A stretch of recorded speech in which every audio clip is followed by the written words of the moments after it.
U Zagrebu se dogodio jedan od najtajnastijih slučaja koji će vas ostaviti bez daha. Na kraju ću ti pokazati šokantan zaključak koji je policija izvukla iz istraživanja.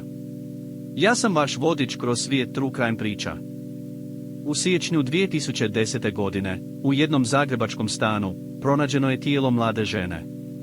Šokantan detalj bio je što je tijelo ležalo u stanu kojim se nije smjela upotrebljavati, a vlasnik stana nije bio prisutan.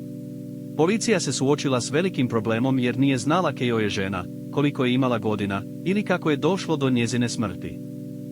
Istražitelji su započeli s detaljnom obukom mjesta zločina, uzimajući otiske prstiju, uzorke DNK i slike.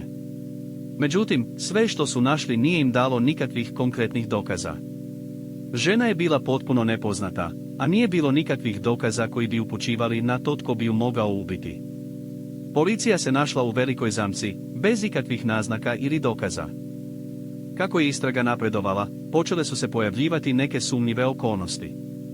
Na primjer, stan je bio zaključan iznutra, što je sugeriralo da je žena bila sama kada je umrla. Međutim, nije bilo nikakvih dokaza o neredu ili borbi. Još jedan sumnjiv detalj bio je što je tijelo ležalo u stanu već nekoliko dana, a nitko nije primijetio ništa neobično.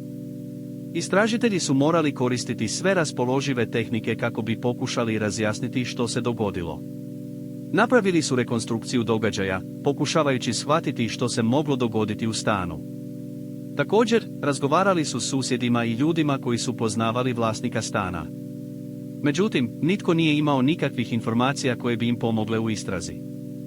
Dok su istraga i rekonstrukcija napredovale, počeli su se pojavljivati neki dokazi koji su upućivali na to da je žena možda umrla prirodnom smrću.